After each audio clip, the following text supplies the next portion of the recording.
Countrywide Connect, connecting farmers and growers to what they need to know to grow.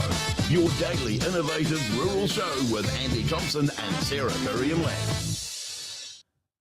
Well, g'day everyone. Welcome to Countrywide Connect for Friday, the 29th of May. Yes, heading into the long King's birthday weekend, which I know a lot of people are looking forward to, but I know if you're farming, it is an incredibly busy weekend, particularly if you're on a dairy farm. It is moving day. Yes, it used to be called something else, but we don't go there anymore. So if you are moving, if you are one of the many farmers who have bought farm, sold a farm, or if you are a contract milker, or even if you're just a staff member and you have come to the end of your season and you're going somewhere new, it's a very, very exciting time, but I know it's also quite stressful. If you're out on the road, please be aware there are a lot of tractors. There's a lot of silage wagons full of everything. Even in some places around the country, there will be stock moving along the road. So a little bit of patience will be very much appreciated. You can guarantee that the farmers, the people in control of those stock, people doing that work, will be doing their best to get you on your way as quickly as possible. But yeah, pretty exciting time for a lot of dairy farmers around the country. I'd love to hear from you if it is moving day for you. Send us an email, connect@country-wide.co.nz. All right, just me today. Moved over from the West Coast back into Christchurch. Busy weekend of sport coming up. Looking forward to the Crusaders tonight. Sarah will be, well, she's actually having a week off. So I'm running the cutter for the next week as well. Looking forward to heading into field days the following week. Just quickly, though, because I've got a really interesting interview lined up, which I'm really looking forward to fairly shortly. But we're going to finish the show, as always, on a Friday with Dave Worsley and Brian Gash-Ashby, our sports preview for the weekend. Plenty of sport coming up. And we'll have a look at we'll have a look at the Auckland FC. We'll have a quick look at the State of Origin over the weekend, but also we've got the Warriors playing the Panthers, top of the table clash, and also plenty of Super Rugby playoff picture to be confirmed this weekend. We're going to catch up with Melinda Turner. She's an independent fertiliser and ruminant specialist to discuss nutrition requirements for drying off. Really looking forward to that. And our North-South farmer panel, Hugh Jackson and George Dodson. Hugh Jackson from the north, George from the south, the current and former Young Farmers of the Year. We're going to have a chat to both those guys. Got a couple of interesting questions for them. Just after 12, we're going to be joined by Pete Savage, Head of Customer and Industry Rights for Agriculture at BNZ. Going to look at the implications and opportunities for the India Free Trade Agreement. Just before 12, we're going to catch up with Paul Kane, National Dairy and Live Export Coordinator for Carrfields, Dairy Insights and Market Movements. Looking forward to that. You won't want to miss that one. 11:30, we're going to catch up with Bryce Win, Tasman FMG Young Farmer of the Year Grand Finalist, to look at his preparation. But right now, we are going to head off, and I've been really looking forward to this interview, actually. This is a man who I've followed for many, many years, right from when he was New Zealand's Chief Agricultural Trade Negotiator back in the mid-80s. We're going to have a hard look at the international forces shaping the future of New Zealand agriculture between shifting domestic climate policies, complex geopolitical landscape, and evolving free trade agreements. The export market has never been more dynamic. Joining us now to unpack a lot of this is the former Trade Minister, Tim Groser. G'day, Tim. Welcome to the show. There's a whole lot of titles for you, but we're just going to stick with that at the moment. But thank you so much for your time. I really appreciate it. Oh, delighted to be on, Andy. Tim, we were having a quick chat off air, and you said to me, amongst all your titles, or all your roles, I suppose, that they're probably the most important and the most exciting was the get round in Uruguay in the mid-80s. Have I got that right? Correct. So for people who don't know what that is, why was that so important to New Zealand agriculture? What did that mean? We've got to go through a little bit of economic history lesson here, Andy, so the younger folk that might be listening can understand just what a dramatic situation our country faced when Britain went into the then EEC, as we used to call the EU, in 1973, and we were up the creek without an economic paddle. So the thing that our farming community probably does understand is that economically we were developed after the colonial period as an offshore farm for Britain. And in an imperial system like this, we were actually part of the British food supply system. So instead of the Brits, who were then the leading industrial power in the early 20th century, having all their farms in Sussex and southern England, they had a disproportionate number of them in New Zealand, which had very similar growing conditions and, of course, a culture that they inhabited by English-speaking people for the most part. So we didn't give a damn about the international trading system from 1945 through to 1975, because in 1950, would you believe, 90% of our total exports went to Britain, 90%. Anyone worried about the fact that we now have a certain dependency on China with 22 to 24% of our exports going to China, depending on the year, and I'm happy to talk about that because it's a very interesting subject in itself, just needs to reflect on that statistic, 90% going to one economy.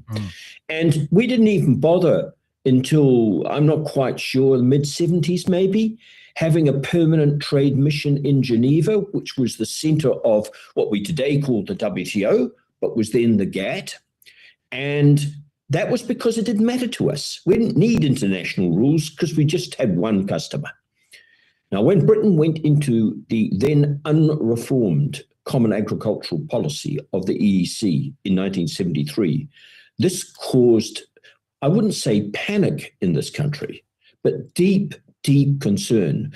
My first job after I chucked in my doctorate because my wife rang me up to say she was pregnant and I had to get a real job, which is fair enough, was in the Treasury's External Economics Division. And I'm 23 years old. And all of these older, very smart New Zealand officials were really deeply concerned.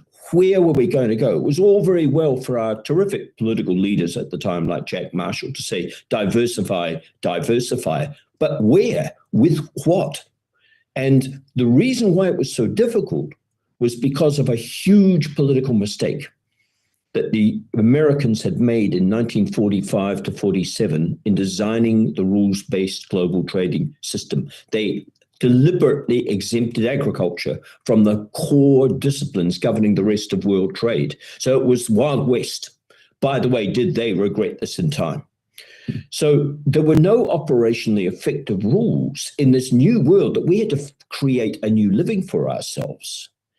And so when I was appointed, I spent 7 years, first in the Treasury and then into the then Ministry of Foreign Affairs, on economic relations with Australia, which was the first phase of reforming our internal economy. The CER agreement was its culmination and a hugely successful but very politically difficult negotiation.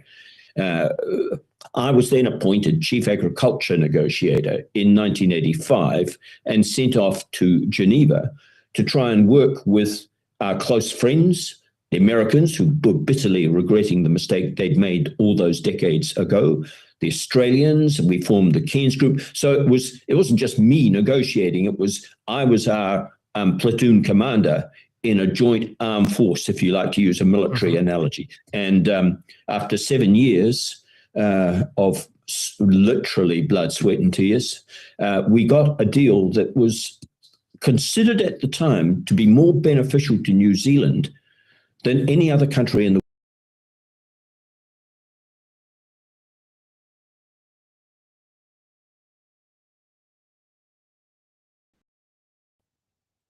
was that anyone would benefit New Zealand more than anyone else.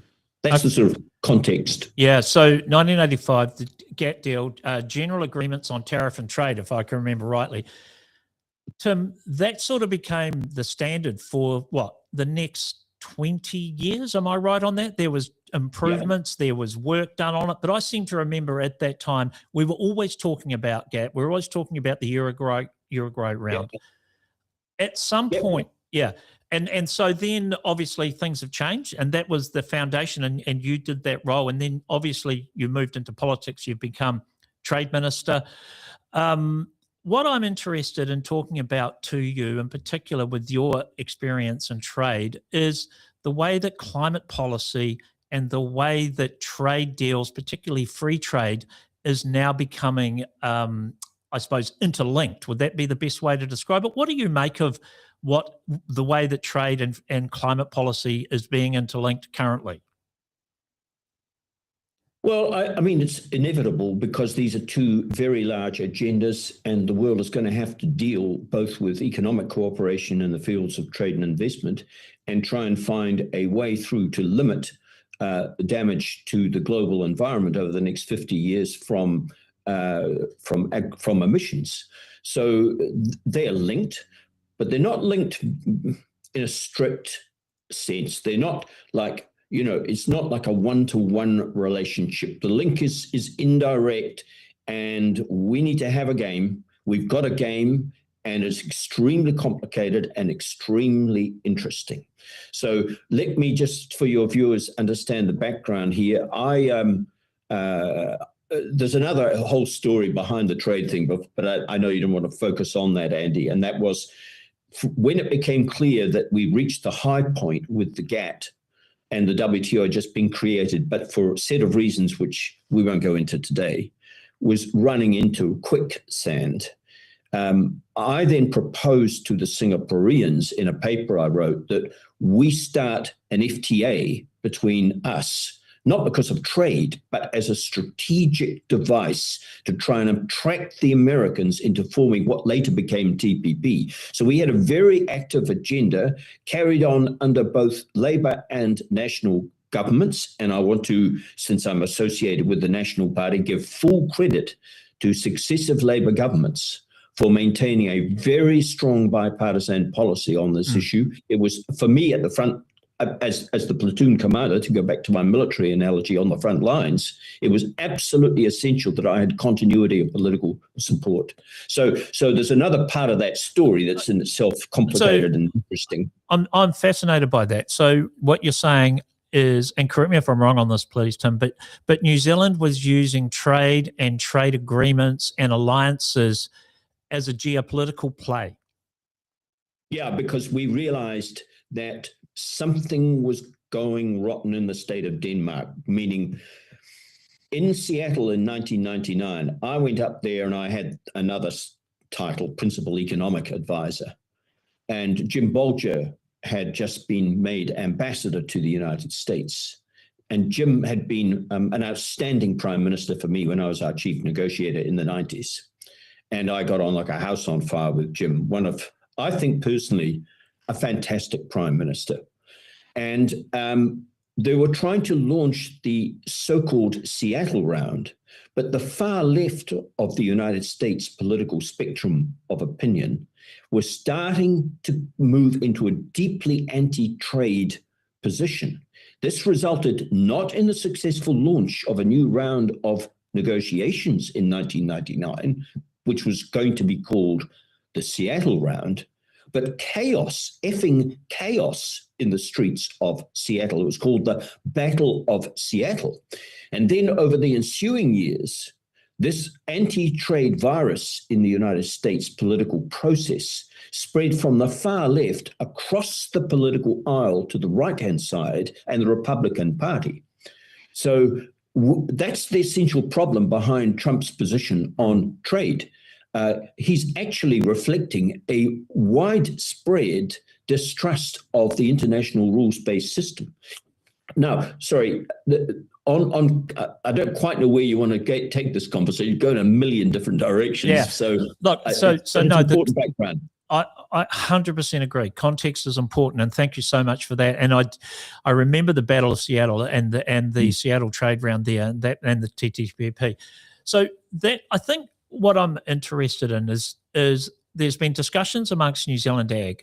Particularly, there was the report done recently, the Beef and Lamb Agricultural Emissions Target Strategies and Policies report, which said they're arguing that the international gap between climate ambition and real trade implementation is growing. New Zealand risks creating a competitive disadvantage for its farmers as it moves further and faster than its global competitors. Do you agree with that when it comes to our climate ambitions, our trade obligations, that we are getting ahead of the pack? I'll try and pick my way through this political minefield in a way that doesn't sound too partisan.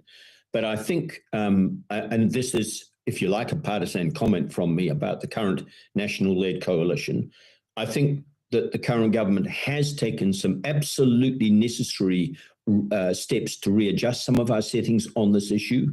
And my general position would be to agree 100% with the proposition that we must not take a position on major climate change issues that is somehow divorced from any consideration of the impact of those measures on our whole economy and our economic future. Now, climate change fanatics, and by the way, I'm a complete convert to New Zealand taking action. I'm not talking on this, Andy, from a climate change skeptic or denier point of view at all.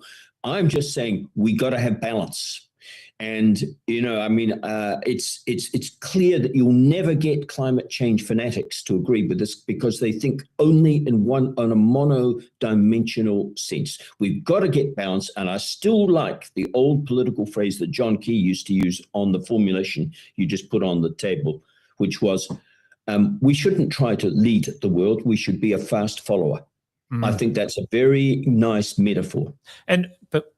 So I think, and that's been one of the concerns under a previous government, that we were seen to be wanting to lead the world, not a fast follower on this. In fact, there was quite a lot of pride in the way that the New Zealand agriculture was going when it came to emissions. But what worries us, I think, and I'm interested in your thoughts on the geopolitical, what's happening around Europe and the UK and particularly and in America. It seems to be that the climate or the emissions concern seems to have been muted somewhat in the last sort of 18 months to 2 years, and we may not have slowed up. Is that what do you mean? That's a very interesting point, because that is also my view, but this is a very subjective thing, Andy. You know, like you and I would find it difficult to establish hard factual basis for that statement you just made. But that is my perception. And I'd put it this way. I mean, what the Trump administration has done in withdrawing from the Paris Agreement, for the second time, by the way, is extremely negative from a global position of environmental responsibility. And I've been opposed to certain people in our political community saying we should follow the United States lead here and pull out of the Paris Agreement. Look, there's a whole other layer here around what the real problem is in the Paris Agreement. It's nothing to do with the agreement. It's to do with whether you put in an NDC, a nationally determined contribution, that you got not a chance, snowflake's chance in hell of achieving. It's not the Paris Agreement, it's self-inflicted damage. Now, having said that, I think there's a real lesson here for climate change activists, because if you push in a single direction of thought that the only thing that matters is climate change, the more we do, the better. Nothing else matters because the planet is going to burn. You create a political platform in which ordinary people in a democracy will see the Paris Agreement and climate change policy as inimical to their families and their personal interests.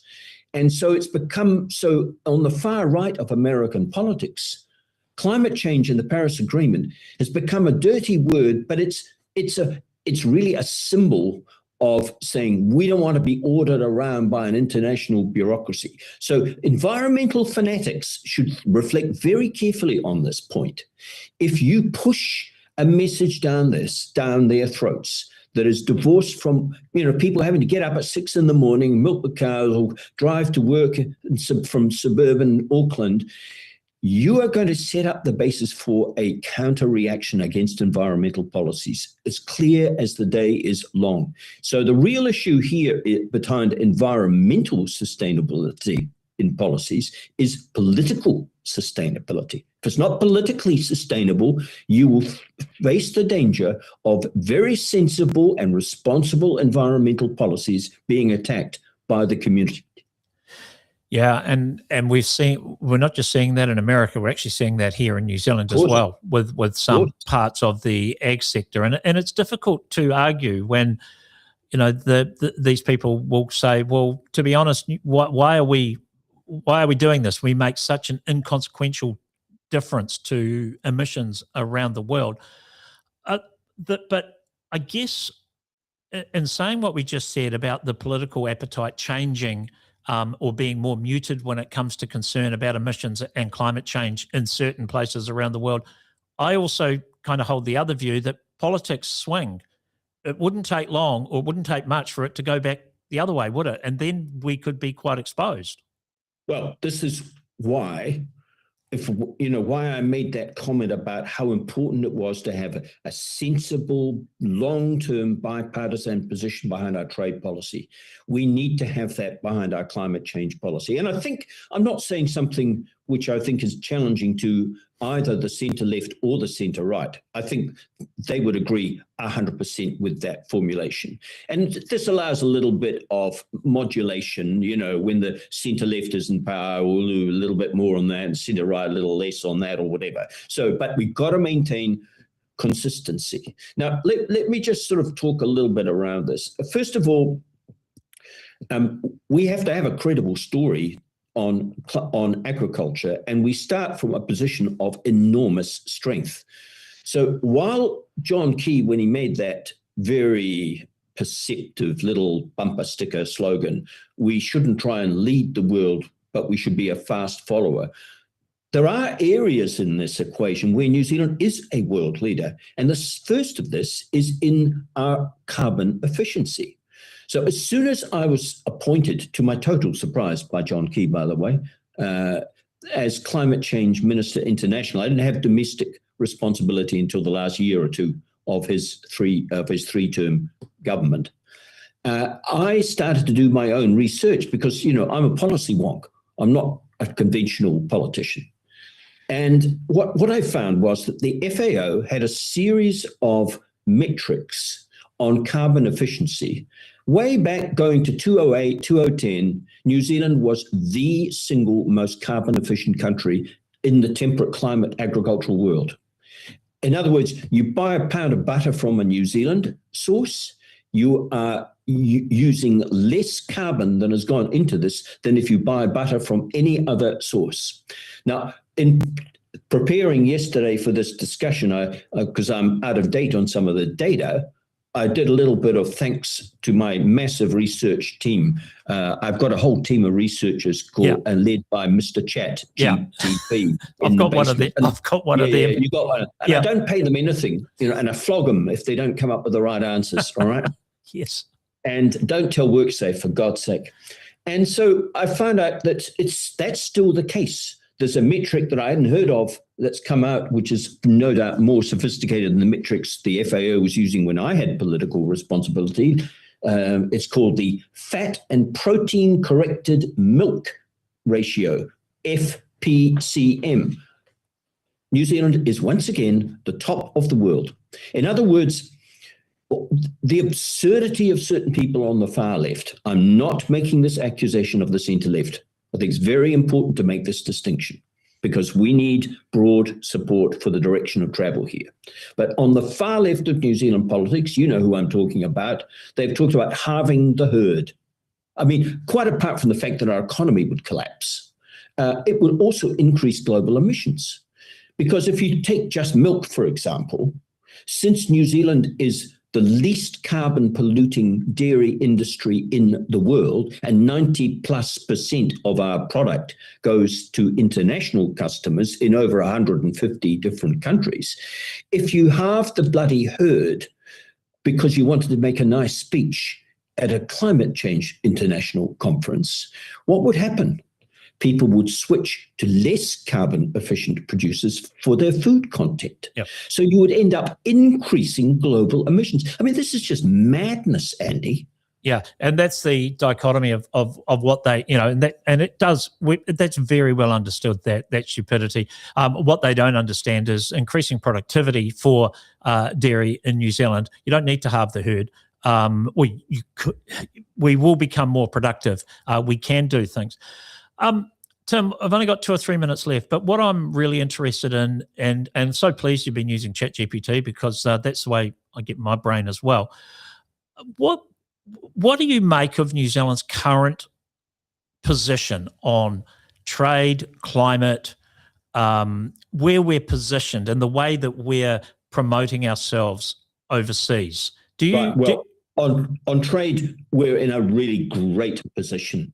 I mean, this would require another discussion, but I use the phrase, we've spent 30 years preparing our insurance policies for the multilateral system slowing down, which is exactly what's happened. Now it's time to cash it in. And so we got all these other trade agreements that protects our agricultural export economy, and it's the result of hard work by successive governments. On climate change, we've got to have a game. The John Key slogan that I went back to, which is, almost bloody 20 years old, is still the right slogan, but we can lead in certain areas. We have got to remember that climate change is not just a question of government, it's also a question of our major international corporate customers. So Danone and Nestle, they all have climate change targets because they have to meet their climate change obligations in their various countries. And so they're putting obligations and carrots and sticks in terms of their dealings with our suppliers. So Fonterra and other major New Zealand agricultural companies, they all understand this, so that we are responding. We start, as again, from a really good space in terms of any international competitor, and I'm very encouraged that our industry leaders are not going to drop the ball and will maintain this direction of travel. So I think we're in a pretty good space, honestly, Andy.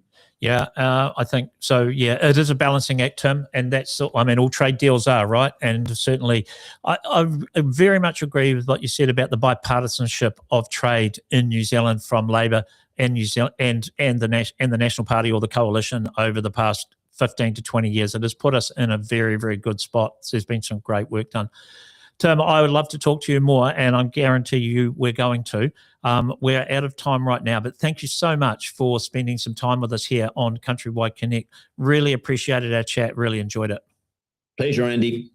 All right, Tim Groser there, former Trade Minister, Minister of Climate Change Issues, very, very experienced. Great to have him on Countrywide Connect. Right, we are going to have a quick break right now. Then we're going to come back with Bryce Win, the Tasman regional winner and grand finalist for the FMG Young Farmer of the Year.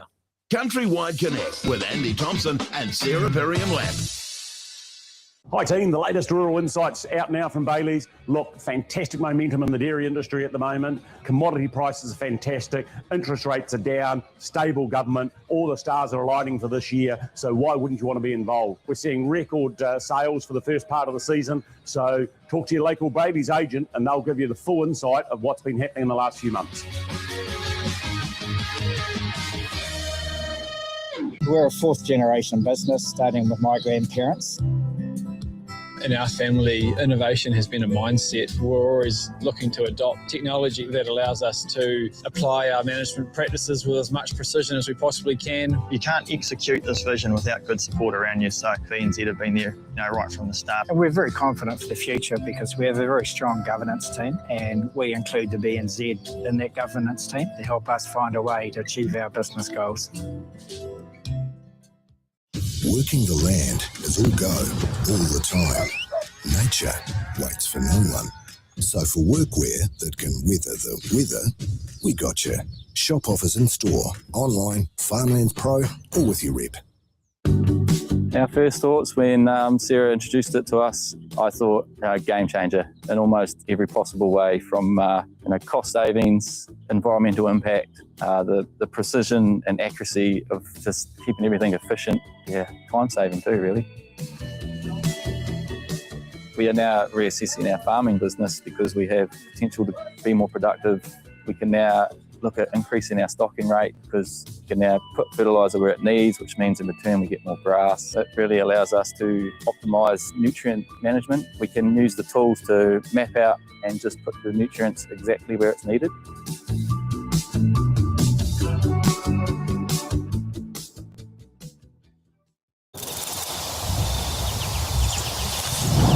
The sense to accurately detect she is on heat.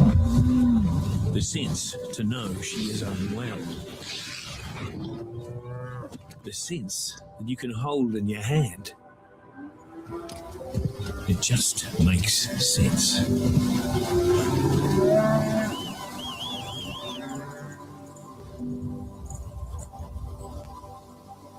Countrywide Connect with Andy Thompson and Sarah Perry-Lamb. All right, welcome back to Countrywide Connect. Great to have you with us. No Sarah today, just me. Love to hear from you though. Send me an email, connect@country-wide.co.nz. It is Friday before the long weekend. And I do notice that producer Cody has put up on the screen in front of me, along with all the other information I know to keep doing the show, beer o'clock is the countdown. So the beer o'clock countdown in the studio is 4 hours, 29 minutes, 3 seconds, 2 seconds, 1 second, 4 hours, 28 minutes. So we have got a show to do in the meantime, so we better keep doing that right now. And he's waiting online, so very patiently. Bryce Win, Tasman Regional winner and Grand Finalist for the FMG Young Farmer of the Year. Bryce, g'day, mate. Welcome to the show. Really appreciate your time. Thank you. Good morning. Good to be here. How's it going? Good, mate. Good, good. You are a sheep and beef farmer, sixth generation from the family's farm, Upper Mootry, Dovedale. Great spot there, mate. I used to live in Nelson and dairy farmed actually in Richmond, believe it or not. And so, but used to do. I know a lot of people in your area. So great spot. For people that don't know, just explain where it is a little bit. So we're 40 minutes away from Nelson, essentially, more inland, sort of halfway between Motueka and Nelson. Yeah. It's where there was a big flood last year. We were on the news then. That was my next question, because I knew that you would have been. Are you far from the Silcocks? You can't be. You must be. Oh yeah, close. just over the hill. Yeah, exactly. Yep. Okay. Murray and Janine, great spot there. So, how were you guys affected in the flood, and have you recovered okay? Yeah, we've pretty much got back on our feet now. We had quite a few tracks got washed out, lost the main culvert that goes through the middle of our farm and cut our farm in half. And yeah, we had a few slips, but not too many. And it took out a little bit of fencing, but it was just mainly along the riverbed. Yeah.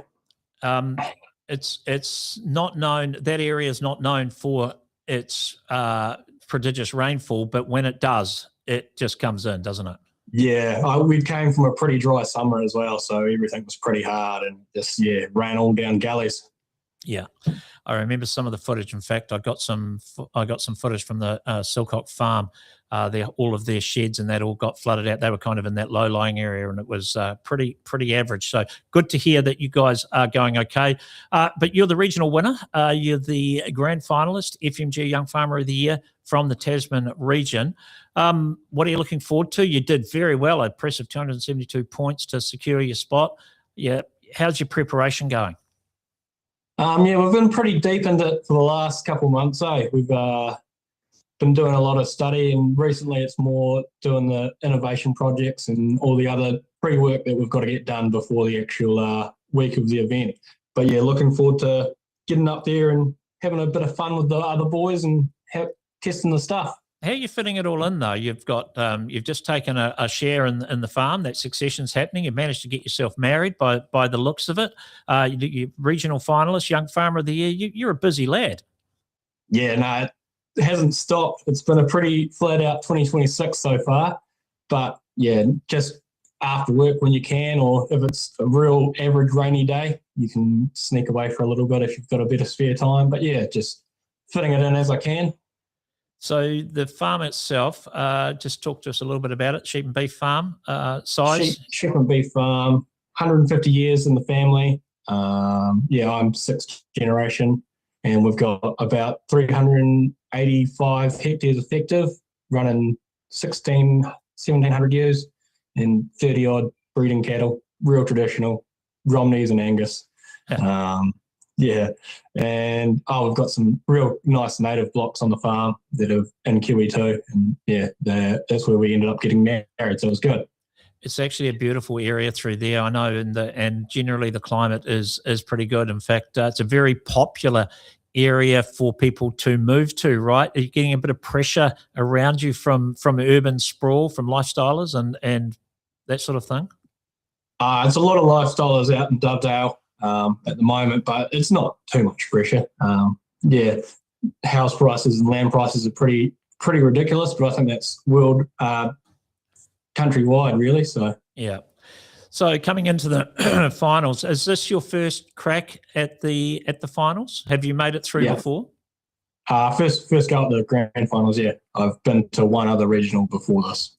And so what do you think? Got you over the line this time?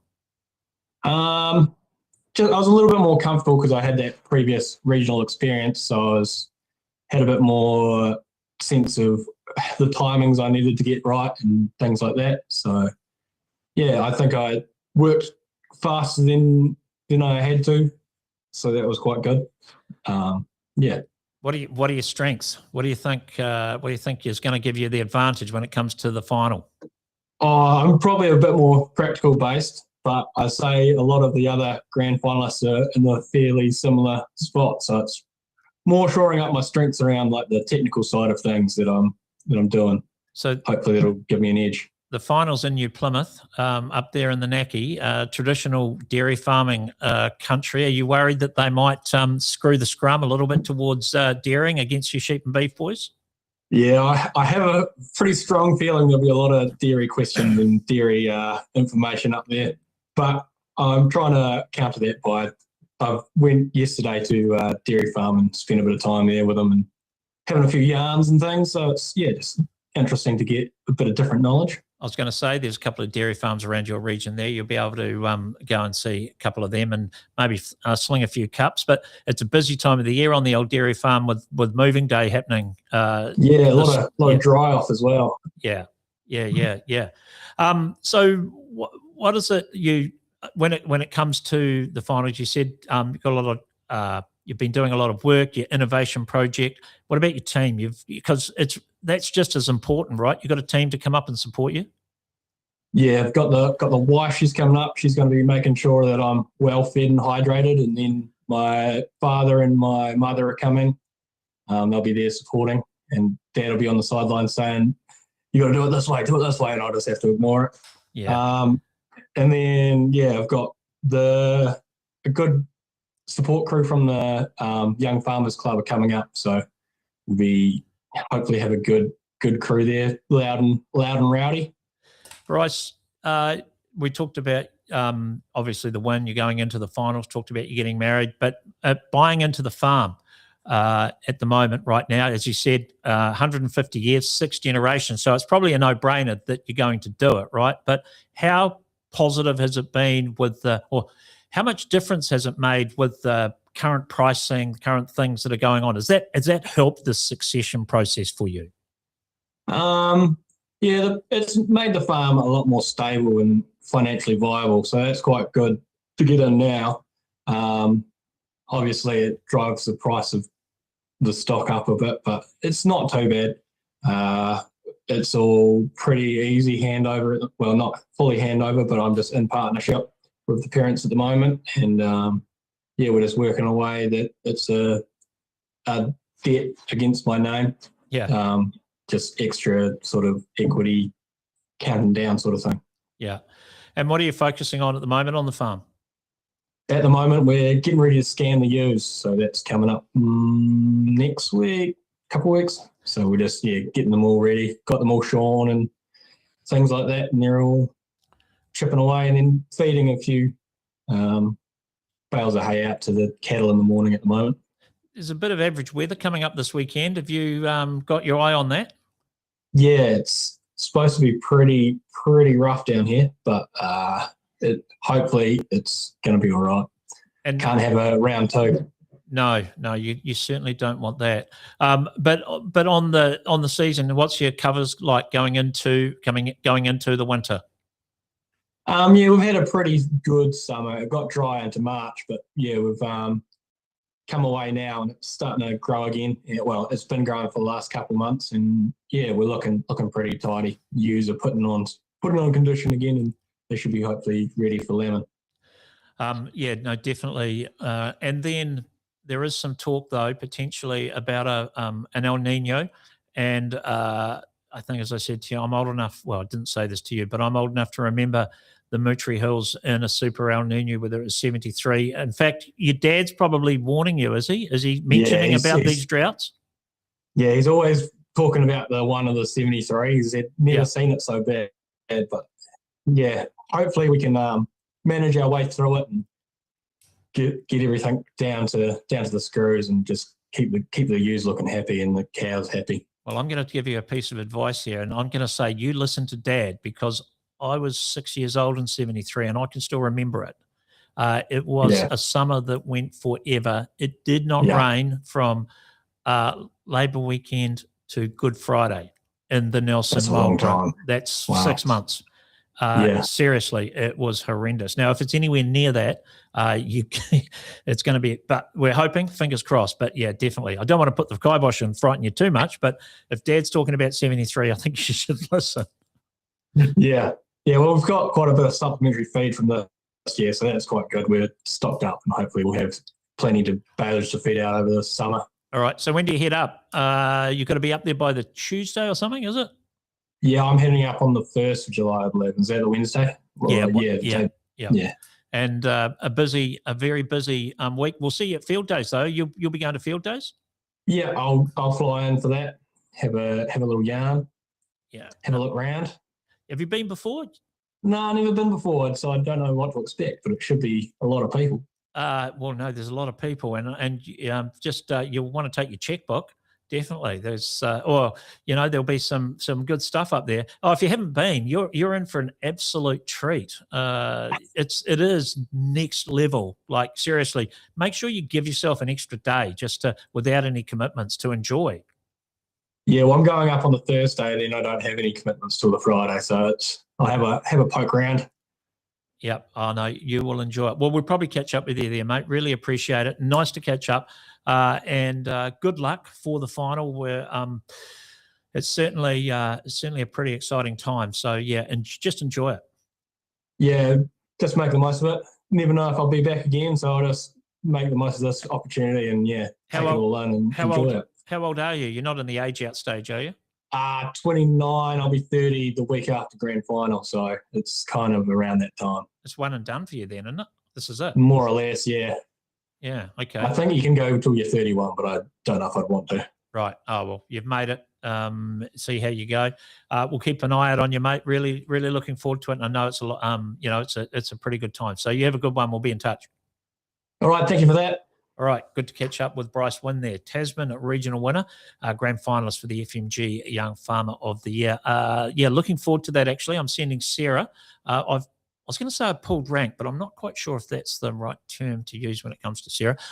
Anyway, I declined the opportunity to go because the All Blacks are playing here in Christchurch on the Saturday night, which I have tickets for, and I'm going to that. So Sarah's going to the Young Farmer Grand Finals. Hopefully we'll be doing the show there from the Naki, New Plymouth, on the Friday before the grand final night. It is officially 4 hours, 16 minutes and 32 seconds to beer o'clock. So we better have a quick break. Then we're going to come back with, actually, I've lost my notes. Where are we? Who are we coming back with? Just before the news, we're going to come back with Paul Kane. Yes, get this right. We're going to get National Dairy and Live Export Coordinator for Carrfields. It's going to give us the latest insights in dairy and market movements. Countrywide Connect with Andy Thompson and Sarah Perriam Lamb. Success in dairy farming isn't a stroke of luck, because luck doesn't build legacy. People ask for our secret for winning, but there's no silver bullet. Our strength lies in our focus on small, disciplined gains. Strength is no longer about breaking your back. It's now about precision. Our strength is in taking care of our people, because you need a winning team to get winning results. Our strength is also in our use of innovation. It's a reliable way to win, and EcoLab helps to keep us at the top of our game. The strength of the NZ dairy industry is one smart, solid choice at a time. Our first thoughts when Sarah introduced it to us, I thought game changer in almost every possible way, from cost savings, environmental impact, the precision and accuracy of just keeping everything efficient. Yeah, time saving too, really. We are now reassessing our farming business because we have potential to be more productive. We can now look at increasing our stocking rate because we can now put fertiliser where it needs, which means in return we get more grass. It really allows us to optimise nutrient management. We can use the tools to map out and just put the nutrients exactly where it's needed.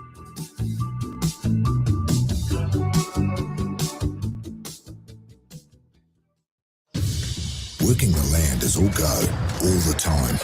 Nature waits for no one. So to make the most of big ticket investments, we got you. Shop offers in store, online, Farmlands Pro, or with your rep.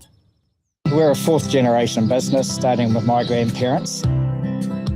In our family, innovation has been a mindset. We're always looking to adopt technology that allows us to apply our management practices with as much precision as we possibly can. You can't execute this vision without good support around you, so VNZ have been there right from the start. And we're very confident for the future because we have a very strong governance team, and we include the BNZ in that governance team to help us find a way to achieve our business goals.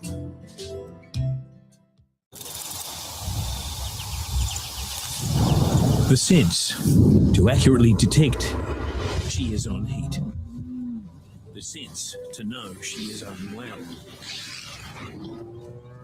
The sense that you can hold in your hand. It just makes sense.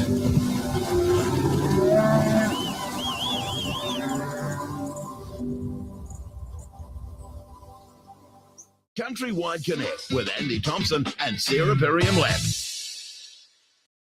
Carrfields, pioneers for over 50 years, supporting life and prosperity on the land for all generations.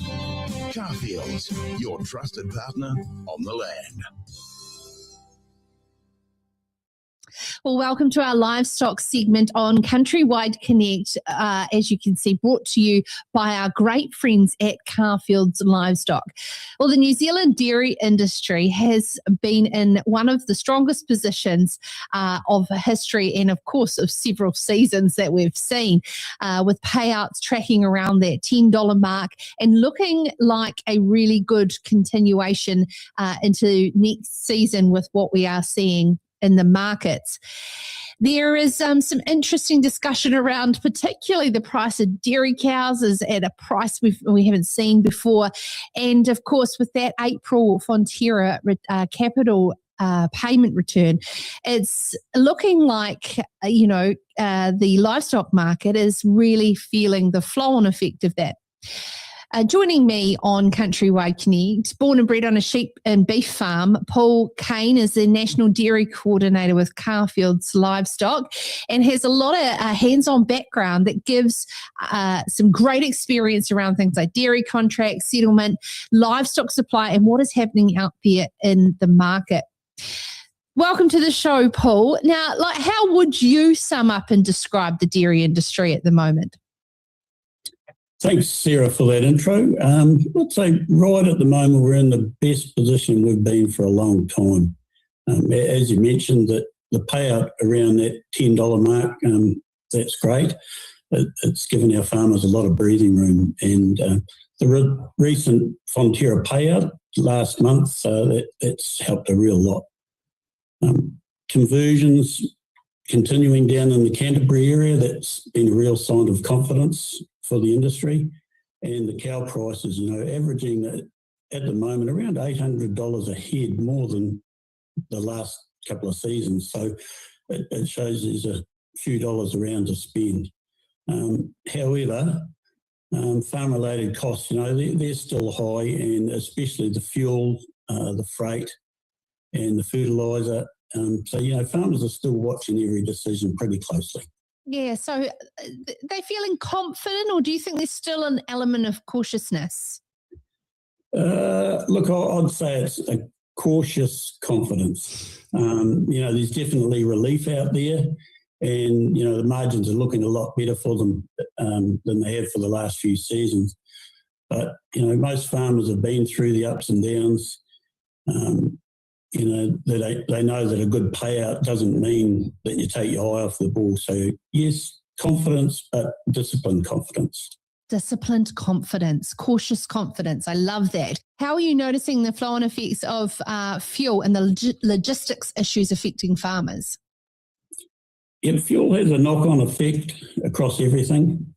It affects cartage, contractors, fertiliser, feed deliveries and the day-to-day running of the farm.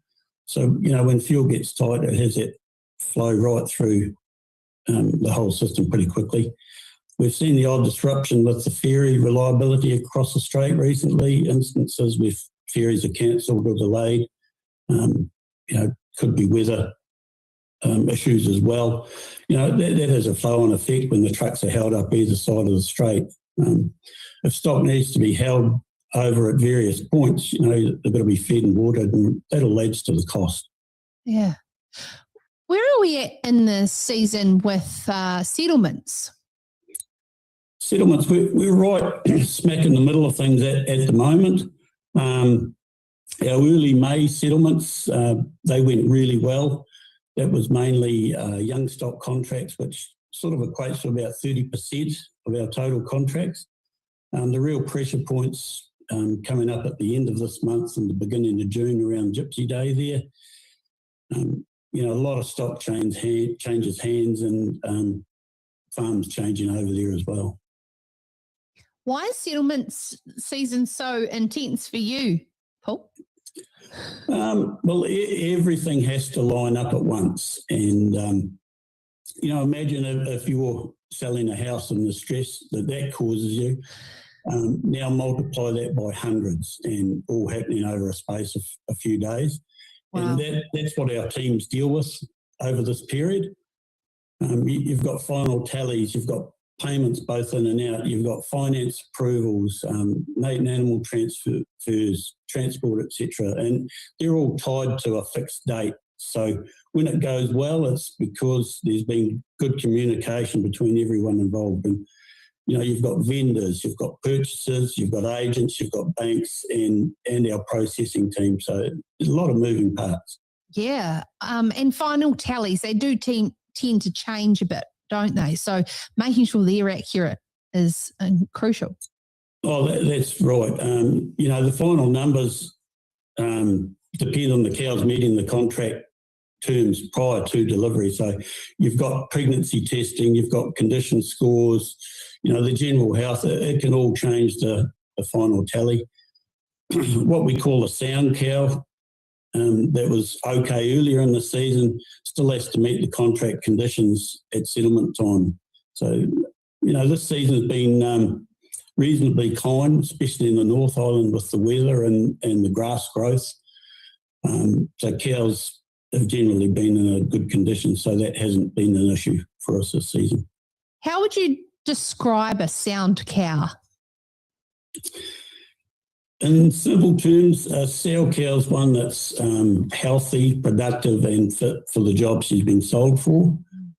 She needs to be in good condition, no lameness, and most importantly, a healthy udder, no three teeters, no high cell counts, also no disease issues, eczema, BVD, yonis. And our contract sets out those expectations clearly so both parties know the standard. Well, there'll be a lot of those settlements. I know Paul will be feeding a lot of the brand new dairy conversions here in Canterbury. What's leading that, and what are you seeing around some buying decisions for these conversions? Some of that's coming from the arable farmers looking for better returns, as well as the existing dairy farmers expanding into neighbouring blocks or runoffs. These aren't casual decisions. They're big capital investment and they have to be carefully planned. Yeah, oh, absolutely, especially with the price of cows at the moment. How important is timing with a conversion? I know my husband has been through a conversion here in Canterbury, and the timing of getting cows and hitting the ground running, particularly straight after a new shed has been built, is a juggle. Oh, look, timing's everything. First of all, for a conversion, the numbers have to stack up. And the big thing's the infrastructure that needs to be built if you're building from the ground up. You've got sheds, water, races, fencing, effluent system and pastures. And our Carrfields team of agronomists can help you with the pastures here. Only once that plan's clear do you start looking for stock. You don't want cows arriving before the farm's ready for them. Yes, and that is the juggle, absolutely. Finding that fine balance, but at the same time making sure that you've got stock. And it'll be interesting looking at what happens in the next season as well as some more conversions happen. How do farmers source cows and young stock? What are you seeing? Look, it depends on the farm system, how quickly they want to be up and running for a conversion. Our team at Carrfields certainly can help you in that and point you in the right direction there. Some farmers will buy a dairy herd and in-calf heifers if they're planning to be up and running the upcoming season. Others might buy a combination of herds and heifers for a forward sale and yearlings to mate themselves for the following season when the farm's ready. The main thing is matching the stock to the plan. Yeah, absolutely. So how would you sort of summarise your key messages to farmers, particularly, planning ahead? If you're converting, start planning early. Don't leave things to chance. Focus on the details and have realistic timing and get sound advice. For the upcoming dairy settlements, communicate with everyone involved. It helps the job run a lot smoother. And I wish all of the farmers a smooth transition into the next season. Well, you are a pretty rare combination, Paul, of your experience. You've got hands-on farming experience and you're looking widely at that national industry, particularly after a decade being a dairy farmer. So if you are looking for some support, particularly in sourcing dairy cows and young stock, the team at Carrfields Livestock have really good, deep farming knowledge that they bring to the support around them. So get in touch with the team at Carrfields. Thank you, Paul, very much for your time. Thank you, Sarah, for your time today. Whatever your farm needs, machinery, seed, livestock or finance, Carrfields has the solution and the expertise to back them up. Find out more at carrfields.co.nz. Countrywide Connect with Andy Thompson and Sarah Perriam-Lapp. Hi team, the latest rural insights out now from Bailey's. Look, fantastic momentum in the dairy industry at the moment. Commodity prices are fantastic. Interest rates are down. Stable government. All the stars are aligning for this year. So why wouldn't you want to be involved? We're seeing record sales for the first part of the season. So talk to your local Bailey's agent and they'll give you the full insight of what's been happening in the last few months. We're a fourth generation business, starting with my grandparents.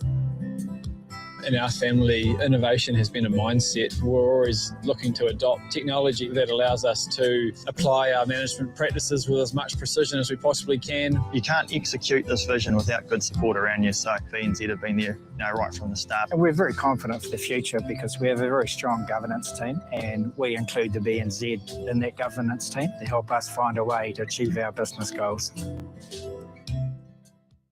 Working the land is all go, all the time. Nature waits for no one. So for workwear that can weather the weather, we got you. Shop offers in store, online, Farmlands Pro, or with your rep.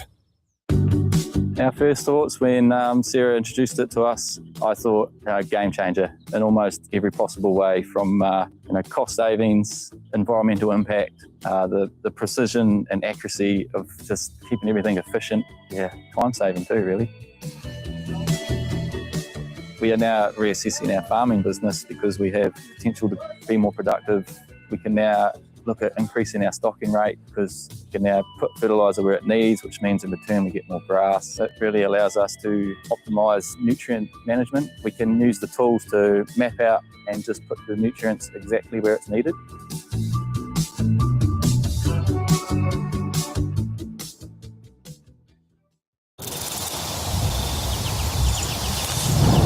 The sense to accurately detect she is on heat. The sense to know she is unwell. The sense that you can hold in your hand. It just makes sense.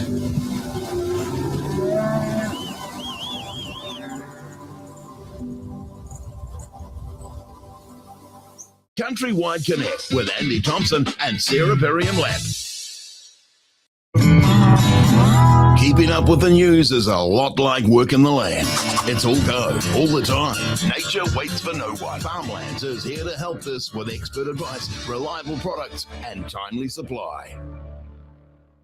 This is Countrywide Connect News with Farmlands. Good afternoon, I'm Richard Badley. Yesterday's budget included 3 significant announcements for rural New Zealand, covering planning reform, emissions, and wilding pine control. The government has committed $294 million over 4 years to replace the Resource Management Act with new digital tools and national data standards aimed at making land use rules simpler and faster for farmers and rural property owners. On emissions, the government has officially confirmed it will not proceed with on-farm emissions pricing. Instead, $400 million will go towards accelerating agricultural mitigation technologies through public-private partnerships, including AgriZero NZ. And $79 million over 3 years has been allocated to wilding pine eradication, targeting 9 high country priority areas, including the Mackenzie Basin and Molesworth Station, protecting productive farming land from one of the sector's most persistent pest threats. Meanwhile, Federated Farmers is welcoming a $400 million budget allocation to strengthen roading resilience at known vulnerable spots around the country, saying rural communities can't keep being cut off every time a major weather event hits. Infrastructure spokesperson Mark Hooper says the funding for drainage, slope stabilisation and rockfall protection at sites like the Waiaweka Gorge in Gisborne and the Takaka Hill on State Highway 60 in Tasman Nelson is exactly what Federated Farmers has been calling for. He says in a tight budget, finding that money is a positive signal, but warns that repeated patch-ups at chronically vulnerable routes will ultimately cost more than investing in alternatives. Hooper says New Zealand needs an agreed, prioritised 30-year infrastructure pipeline to build and retain the skilled workforce required to do the job properly. New Zealand's wool market has reached a landmark not seen in almost a generation, with several well-presented fleece lots breaking through $7 per kilogram clean at Thursday's Christchurch auction. The National Strong Wool Indicator rose 38 cents, with 100% of the offerings sold as strong demand continued to compete for available volumes. Crossbred fleece in good style jumped 6% to $6.80 per kilogram clean, while crossbred second share lifted 6 to 7% across styles. Oddments were the standout of the day. PGG Wrights and South Island auction manager Dave Burridge says good colour oddments well exceeded all expectations, up 10% to $5.50. Crossbred lambs will also continued its upward run, with 32 micron lifting 6% to $6.60 per kilogram clean. Burridge says the milestone of $7 clean for quality fleece lots marks a significant moment for growers who have endured years of subdued returns. The next national auction is June 11th, with 7,000 bales rostered. And that's the latest news. Nature waits for no one. Farmlands is here to help this with expert advice, reliable products, and timely supply. Shop offers in store, online, Farmlands Pro, or with your rep. Agribusiness, brought to you by Bank of New Zealand. Committed to agri for more than 160 years. With over 100 agribusiness partners across the country, BNZ is local and ready to support your business through the seasons. Well, welcome to our agribusiness segment, where every week, thanks to our great friends at BNZ, we get into some great topics around agribusiness and what it means for farmers tangibly on farm. And one of the really big announcements of April is, of course, the signing of a generation, really, the Indian Free Trade Agreement. And so here with me in studio is Pete Savage, the Head of Customer and Industry Insights for Agribusiness at BNZ. And thank you very much for joining us. It's really exciting to get into such a gnarly, great topic with regards to the flow-on effect for farmers and what we're going to see behind the farm gate. I want to ask you firstly, though, what is the significance of free trade deals for farmers throughout history? Sarah, look, it's great to be here. Thanks for having me. Look, you and I have actually just been recently up at the Deer Industry Association conference. Shout out to our friends in the deer sector. And we were fortunate enough to have Todd McClay, the current Minister of Trade and Agriculture, presenting, but also Tim Groser, the former Minister of Trade and Ambassador. And they sort of ran us through the history of trade leading up to India. And I think it's really important in the agricultural sector to have an understanding of that. So, when the UK, our primary market, about 95% of exports, joined the European Economic Community in 1973, before our time, maybe not Andy's, but it's a conversation for another day. That fundamentally changed, New Zealand's relationship with the UK. And, as Mr. Groser said, for all intents and purposes, we were dead in the water. But New Zealand did what New Zealand does, and it pulled up its boots, and it actually is a leader in the world in terms of the development of free trade and trade deals.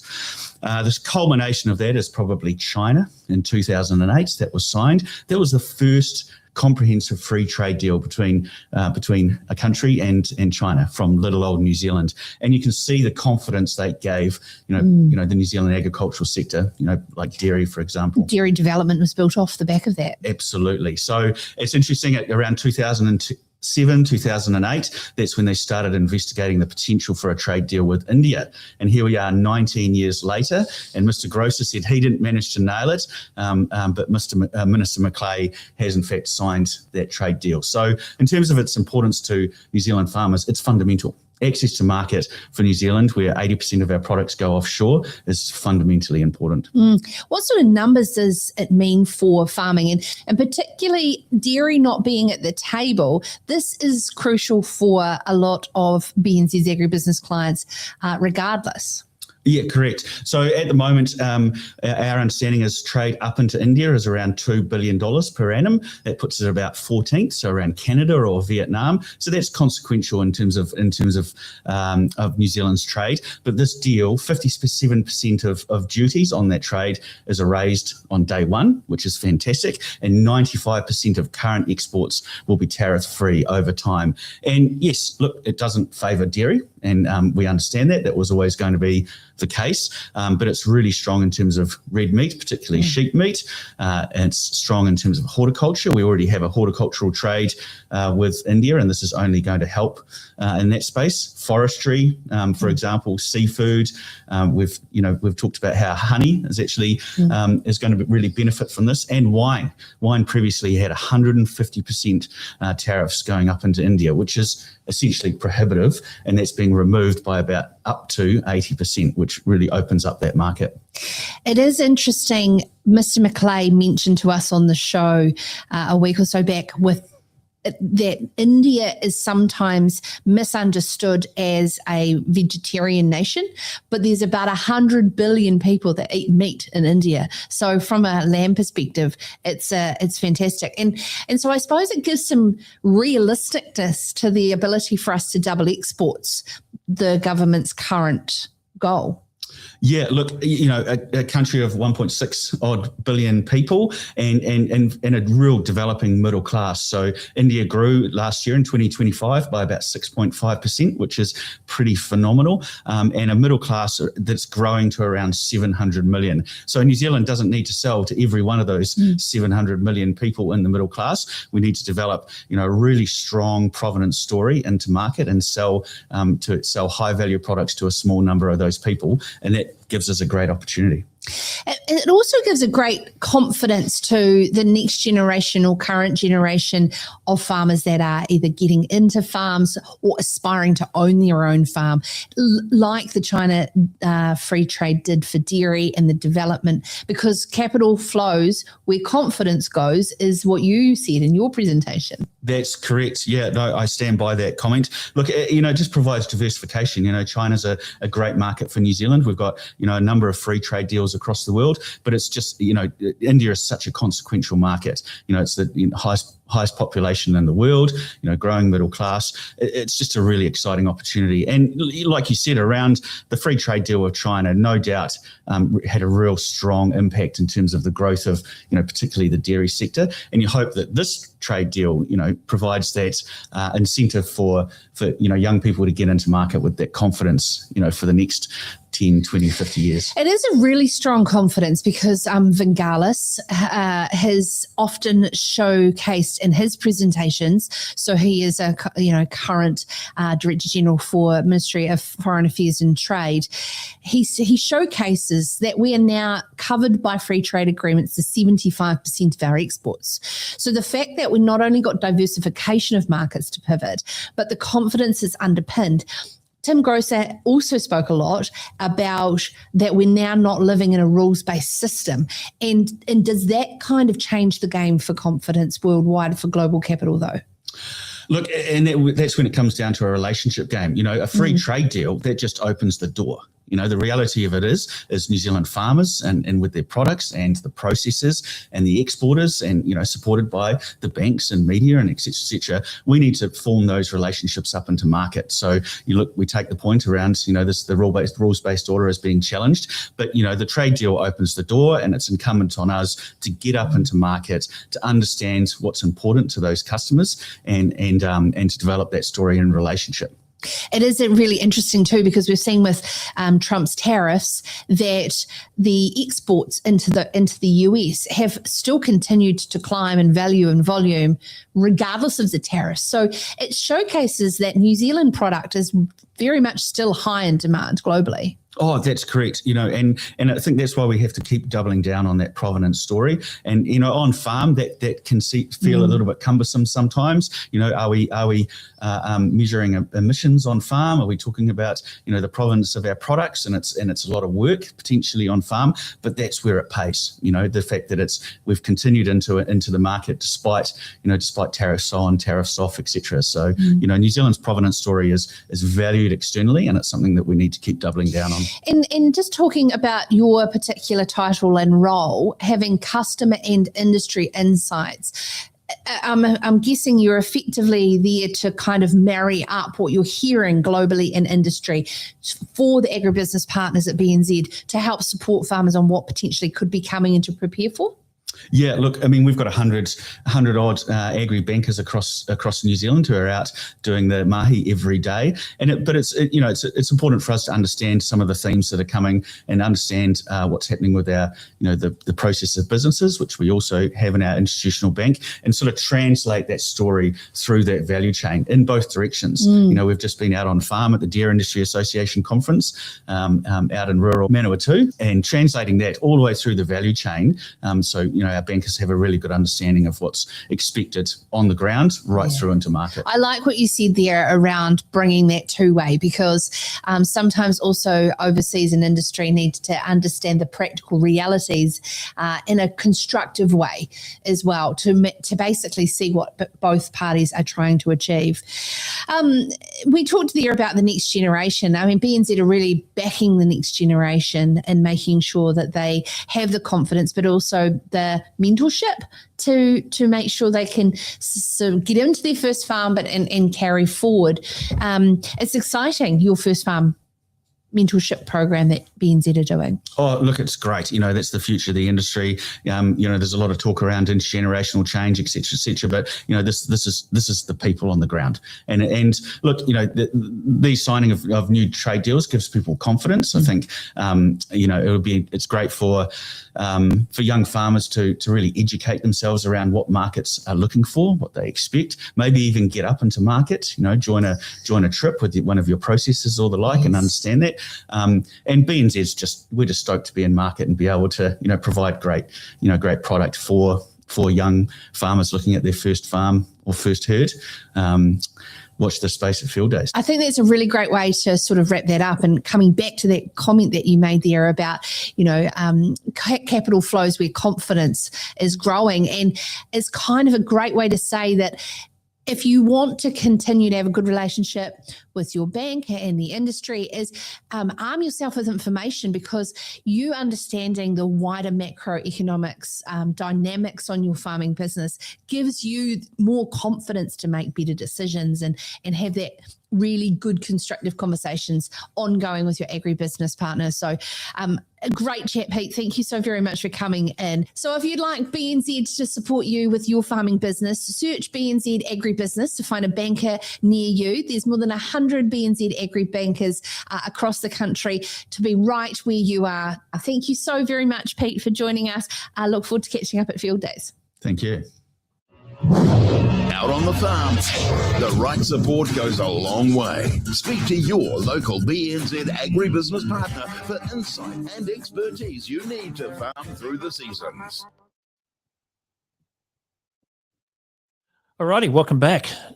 Great to have you with us. Love to hear from you. What is the time? It is, let's have a look. It is 12:15 on Friday, heading into the long weekend. A very, very busy weekend coming up, actually, and the beer o'clock countdown is 3 hours, 44 minutes and 15 seconds.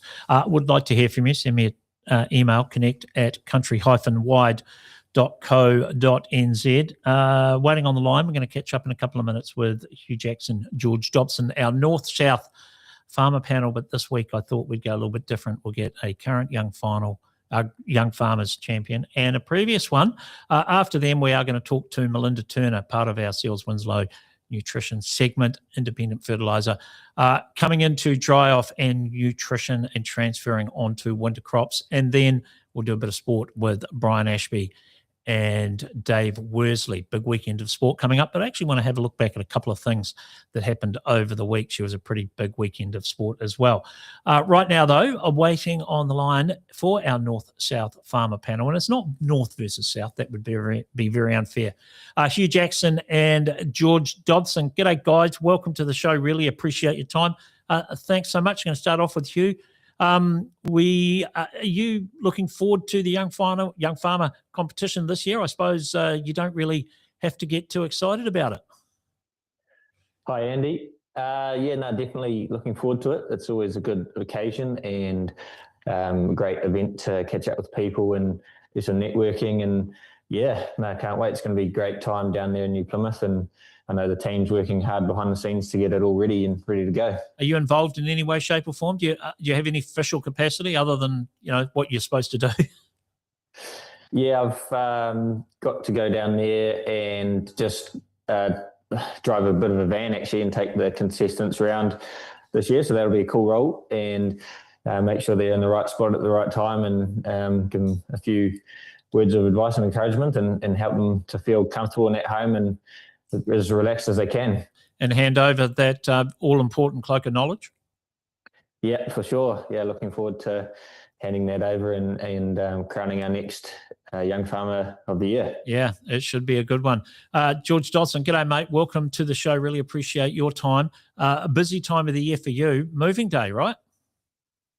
Yeah, g'day, Andy. Great to be on the show. It is moving day. Actually, the farm I've been managing for the season has sold, so not too many opportunities around at that time of year that was completed, and decided to head back to the family farm for, I suppose, this season at least, and try and make some cool improvements there. We've got a fair bit of development to do, and it should be a pretty exciting season.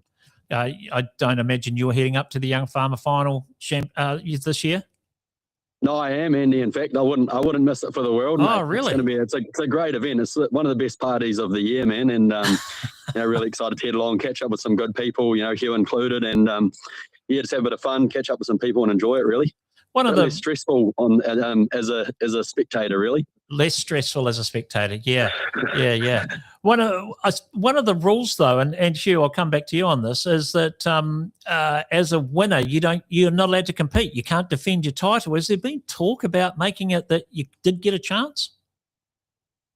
I don't know that there has been talk about it, and I don't know, once you do it and tick it off, it's a pretty good feeling to not have to compete again. Although in saying that, it is a really cool competition, and definitely something that I've probably missed a little bit this year as far as the competing side of things, to be honest. But I think it's pretty good the way it is to win it, and then not have to go back again. What about you, George? Would you, if you could, would you have another crack? I mean, you were one and done. You were quite young when you won it, weren't you?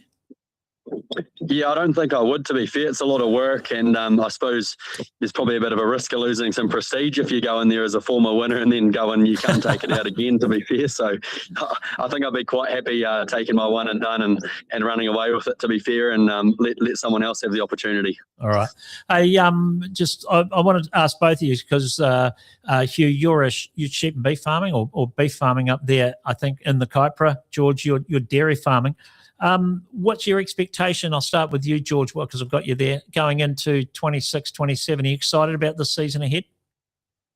Oh, 100%. Only concerning thing that I've noticed really is we're forecast for a pretty bad El Nino summer. So we're well placed here in Canterbury with irrigation and that sort of thing, but it could still hurt a lot of people around the country. But yeah, all in all, really excited and leave a bit of an imprint on the farm that I'm going to. What about you, Hugh? I mean, you're staying on the same farm, obviously, but new season. Well, sort of new season, not quite as I suppose as definite as the dairy season, though. Yeah, it's definitely looking positive as far as prices go at this stage. I mean, there's $12 lamb contracts floating around, winter lamb contracts, and the bull price is looking really strong, and we're running mainly bulls here and some sheep. The sheep definitely got nailed with facial eczema this year, so it's a pretty tough season for that, but hopefully we'll find out at scanning how badly they did really get affected from that. So hopefully a decent result there. But yeah, all in all, we've got to be very positive with the season ahead, as George alluded to. You never quite know what the weather's going to do, but we've just got to farm it to the best of our abilities. And yeah, I mean, with good prices, you can't really complain. Yeah. I'm actually interested in talking to both of you about my next topic here. And when it comes to technology, and I'll start with you on this, Hugh, seeing as you're there, are you looking at investing or upgrading into any new tech on the farm or anything, in your operation in the next 12 months? Yeah, we investing in a little bit of fencing at the moment with sort of techno systems. There's been a recent beef and lamb monitor farm near us that has done that really well, and also ordered some virtual fencing hold collars the other week just to give them a go. And yeah, just seeing what we can do out there, having a bit of a trial really, and trying to figure out what best suits our system and what we'd like to do going forward, and then maybe try and launch from there. So exciting times. Dipping your toe in the water. What about you, George? I mean, coming onto a new farm possibly, or back to family farm, maybe not. Are you thinking about it?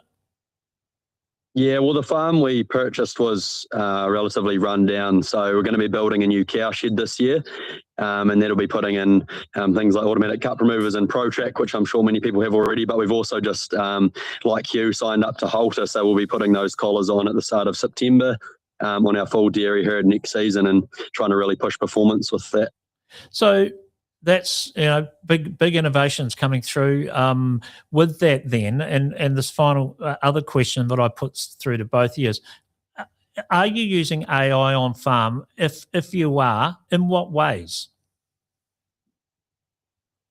We are. Oh, sorry, I'll just start with George on that. Sorry, Hugh. Yeah. We are a little bit. Not massively, like using it like your ChatGPT and stuff to assist in picking some cull cows or some cows that we want to sell out of the herd based on performance, as well as just doing things like writing some procedures, maintenance plans, that sort of stuff. Just speeds things along significantly with that sort of thing, and can help you break down your data a wee bit quite quickly as well. So not massively, but we are using the likes of ChatGPT and those search engine sort of AIs to integrate to make things in especially the office work a bit easier. Yeah, what about you, Hugh? What are you using it? If you are, how? Yeah, I'm not using it too much on the farm at the moment, but have used ChatGPT every now and again to speed things up a bit, for sure. But I'm pretty inexperienced, if I'm being honest, in that space, and it's definitely something an area to upskill in going forward. Yeah, it's interesting. Like I find it very much it's like how long's a piece of string. Once you start using it, you start to expand the possibilities, or your brain starts to think about different ways that you could use it. And it's almost not until you start using it that you actually start to figure out how it can be used. Have you found something like that, George? Is that a good analogy? Yeah, I think so. Yeah, we definitely try and push more and more into it, I suppose. And, being able to utilise things like Halter will give us a bit more data. So I think breaking down data is a massive point, like rather than just looking at a whole heap of numbers, you can actually try and gather some meaning from it. And to be fair to a lot of those apps and like companies like that, they are using that stuff already within their apps to just break it down, make it simple for us farmers. We don't want to spend all day sitting there digesting data. We want to just have some results so we can take out and integrate some practical changes in the paddock straight away. So yeah, I think there's it's no real limit to what it can do really, but it's just how keen you are to dip your toes in and how much you want to utilize it in your business. Is it helping with the social media? To be fair, I haven't actually used much of it with the social media. It's good for the occasional idea here and there. But yeah, definitely need to get more organised. It's starting to get pretty busy with that sort of thing now. So probably could do with some scheduling and that sort of stuff with it, that's for sure. Hey, Hugh, you're actually where I said you're Raglan, you're sort of on the edge of the Waikato. Are you going to be heading to field days this year?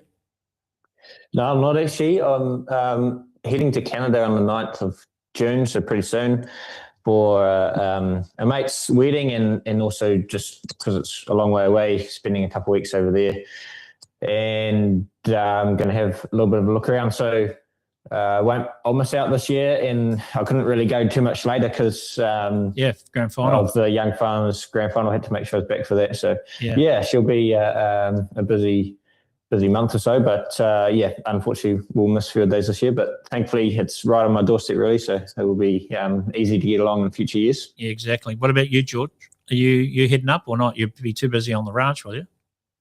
Oh, yeah, I think I'm just trying to create opportunities for myself a little bit, and the flexibility of being with the family is that I can sort of, I suppose, taking less days off for leisure now and more for trying to get out and do other things off farm. So, just lining my days up with the likes of field days and Young Farm of the Year so I can get to those things. And there's a few panels and that sort of stuff I'll be on at the field days. So great chance to network and branch out, I suppose, and just get along to a great event and again, just catch up with some good people. Yeah. Give us where are you? Give us a bit of you've got the phone up there. Give us a bit of a spin around, actually. It's a nice day in Canterbury today. It's quite warm. Yeah, just obviously this is my last day on this farm actually. So last day seeing this beautiful view across the plains of Canterbury. Banks Peninsula is out the back out here somewhere. So it's a beautiful spot. Going to miss the view quite a bit, to be fair, and it's a stunning day for it. It absolutely is a stunning day. You're not making it to the rugby tonight, are you? No, unfortunately not. I seem to be pretty average at getting tickets booked quick enough, and the games just keep selling out, Andy. So there's no chance for being a late comer to those games. Well, just buy a member's ticket, mate, and you just get it regardless. So that's how you do that. Hey, Hugh, a final question, mate, before we let you go. But I just want to, and I'll ask you both this question: what winning the FMG Young Farmer of the Year Grand Finalist champion? What's the thing that stands out the most to you? I mean, obviously it's something you chase, but what do you look back on and reflect and going, yeah, that was pretty cool? I think it was a really satisfying moment and to tick it off when you do it, and then afterwards the opportunities and networking and panels that you get asked to go on and all that sort of stuff. Obviously I'm missing field days this year, but that's pretty massive really, and it's pretty cool to build your profile and get your name out there. So that's probably been the real big change that's happened for me since July last year. Yeah, George, what about you, mate? What's the thing, a couple of years out now for you? What's the thing that stood out most for you, or what was the biggest thing that you got out of winning the final, becoming the FMG Young Farmer of the Year Grand Champion? Yeah, probably a lot of the similar stuff to what Hugh said. It gets you into rooms with people that you probably would have never had an opportunity to to meet with and, I suppose just get in the room with and connect with them. The prizes were pretty awesome. That certainly contributed to being able to push things along in terms of my position and trying to build some equity quite significantly at the time. And then in terms of, I think, the social media, it's been a great thing to say, look, I can probably know a little bit about what I'm talking about because of being able to complete this competition, I suppose, and that probably helps people that want to follow along sort of understand that I maybe know a bit about what I'm talking about, so it helps trying to educate people and that sort of thing. All right. Well, we need to get you to an event. You need to come across the coast to AgFest, 16th, 17th of October. We just launched a mullet competition yesterday, to be honest, and I reckon that you would rock a pretty decent mullet, George, to be honest. Get rid of that beard and get that mullet growing, and you can have New Zealand's best mullet. What do you reckon? I'm actually starting on it, Andy. I don't know if you're able to see from the side. We're making a bit of a start, to be fair. So, by October, we might be away and laughing. All right. Well, we'll have to get you over as a celebrity mullet, I think. What about Hugh? Hugh, are you going to rock a mullet for us? Oh, I hadn't thought of that, Andy. I definitely can't grow a beard like George, but maybe I'll have to try and grow a mullet. I reckon you'd rock a mullet. I thought it was compulsory in the Waikato to have a mullet, to be honest, isn't it? No, definitely not. I think it's definitely become more and more in fashion in the last few years, though. It is. Hey, guys, I really appreciate your time on Countrywide Connect today, guys. Great to have you on our North-South Farmer panel. We'll get you back on. Really cool to have both of you on together. So, Hugh, you have a great day. Enjoy your trip to Canada. And I'm a little bit jealous, but I know you'll be back to hand over that cloak of knowledge on the 2nd of July, I think, is the final night. So, yeah. Yeah, I think that might be the first night, but yeah, 2nd to the 4th or something like that. But look forward to it. Yeah, all right. Be good. And you, George, appreciate your time on the show, mate. I know moving day, big day. You're going to be waking up tomorrow in a new house, or are you moving tonight? We moved all our stuff mostly already. Fortunate that my parents actually live just down the road from the new place, so we've been able to store a fair bit of stuff at the new house, and we're just staying with them at the moment. Actually, I'm away for a couple of days off this weekend before she gets all hectic again next week. All right, all good, mate. We'll be back in touch. Thanks for your time. Really appreciate it. We'll catch up. Cheers, Andy. See ya. All right, Hugh Jackson there. Yes, former co-host of Countrywide Connect. Must get him back on, actually, when we find a bit of time. We should have got him on today, to be honest, but he's busy shifting, moving day, so that's probably not going to work. Right. Now we are going to catch up with Melinda Turner, brought to us by our good friends at Seals Winslow. Whether it's a custom blend or dairy pellet, smart modelling tools or advice tailored for your farm, Seals Winslow is about nutrition that delivers measurable results. Melinda Turner, independent fertiliser and ruminant nutrition advisor. Welcome to Countrywide Connect. Really appreciate your time. As we were just talking to George Dodson, he's moving farms. It is a crucial time of the year. Most dairy farmers have dried off already, if not going to in the next couple of days. What are the thing that farmers need to be thinking of first and foremost in this dry off transition? What's the most important thing? Hi, well, thank you for having me on. And yep, it's all go, and the weather's nice at the moment. Hopefully, it stays like that for a few more days. But I think that the biggest take-home message would be not to withhold food and water as a means of drying off.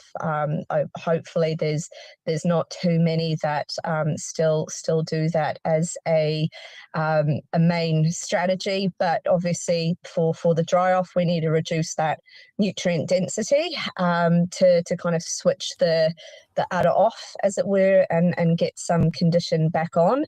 But everything we do has to be looking ahead. So we want to keep the feed intake going in, but just at a lower nutrient density, and reducing protein in our systems would be probably the most effective and quickest way to do that. Similar, if you have cows going on the poorer quality pasture, the production drops. So following a little bit of that natural tendency, and keeping sure that their immunity is maximised going into winter and pre-calving. So the likes of maize silage, where Farm Systems has it, can come in really, really handy. Obviously, there's a bit of advanced planning there, but it's a lower protein feed, keeps them fed and happy, which is the main thing. A happy cow goes a long way to putting milk in the vat later down the track. Also, like straw, I'm a big fan of, just to feed on an ad lib basis, where their rumination is maintaining, and the rumen, if that's healthy, then everything will go that little bit further for us with efficiency. But yeah, depending on what region you're in, whether it's sort of lower quality baleage or whole crop silages along with straw, just to help bring the overall nutrient density down, but keeping that feed and water going in. Yeah, interesting you talk about straw. When I was farming, we would always transition off milking to grass and silage, but straw was always the biggest part of the transition feed. As much of that roughage, let's keep them full as possible, right? But just don't want them having enough higher quality. And also, interesting, you talked about that rough grass. There's always that in those back paddocks. That kind of a good way to utilize that. Yeah, like you don't see many of it in dairy, but even if you had a paddock that towards the end of the season you didn't quite get the chance to get on, and it had gone a little bit more deferred grazing style, I think that can be well utilized, while I preferably not having kind of bare ground underneath them, because obviously while it's dry it's not too bad, but if we're really grazing the lower residual of grasses, which is another means to reduce that nutrient density of the grass, is to graze post-grazing residuals essentially. But of course the bare ground, if it gets wet, they're lying down, that's all potential contamination sources for the udder later down the track, which while it's still potentially open and that keratin plug hasn't fully formed, we really want to look after their skin health there as well.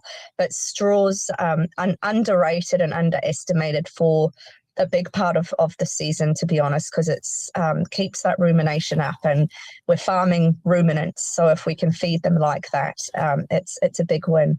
I always used to get frustrated with them, and if they've got it and they got full and you'd fed too much, then they just used it as a bed and they just all lie on it.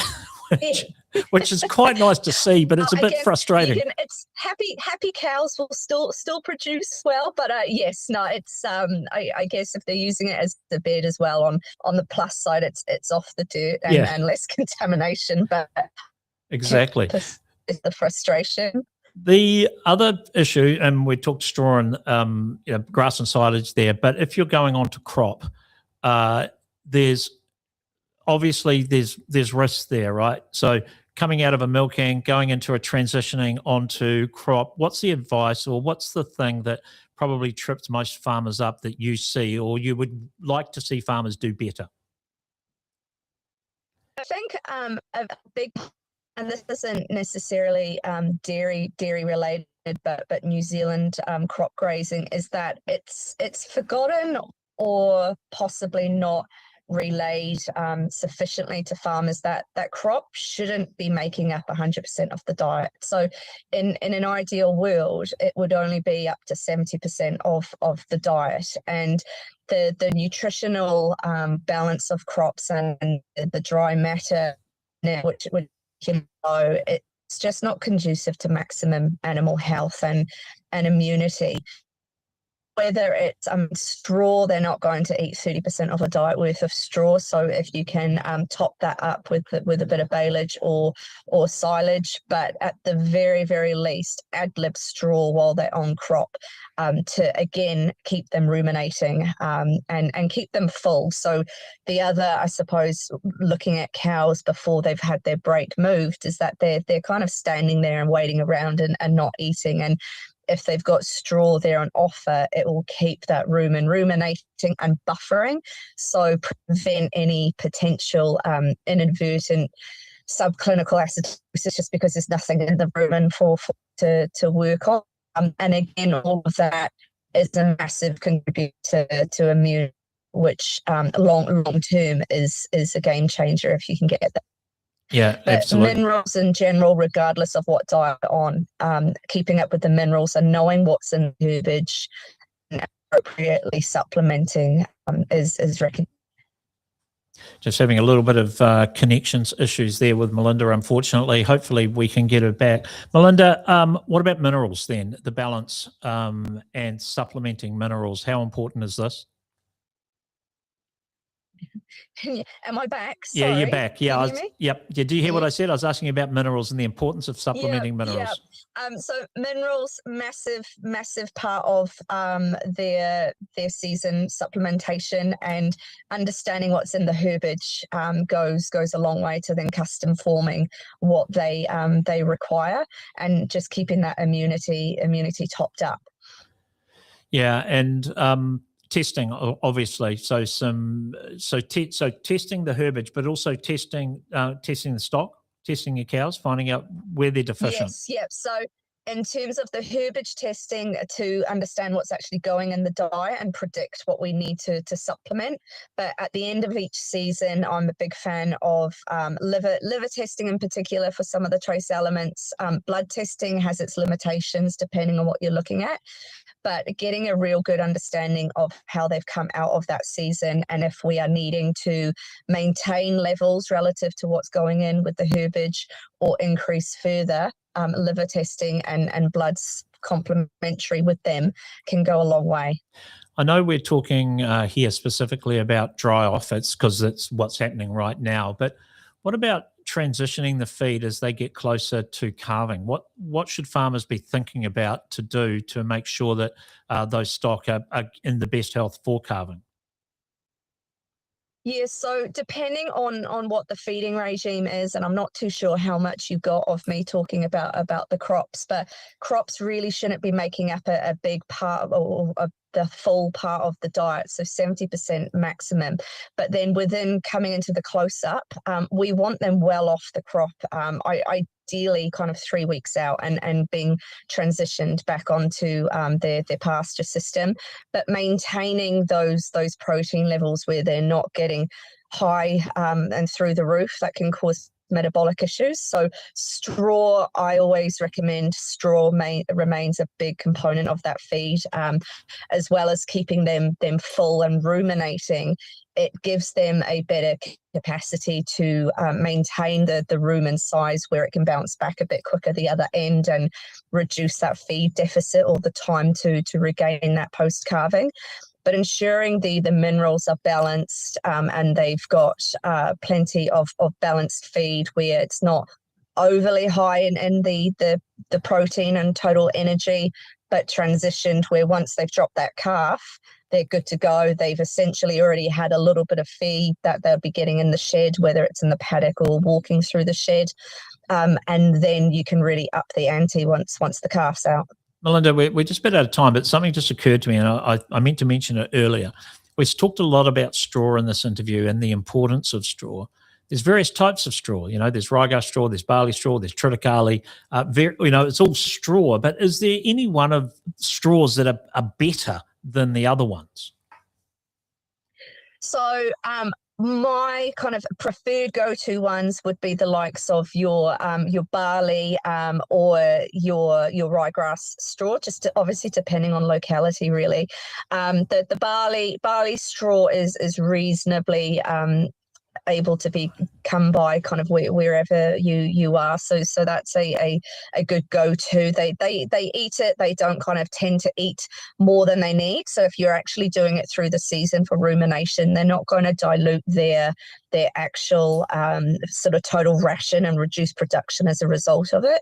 Ryegrass straw is quite palatable for the most part. So through the dry off and transition, like if you've got the means to that, then that's fantastic. plastic. Barley straw I'd probably be inclined to do during the season, so we're not getting more dilution than we want in the system.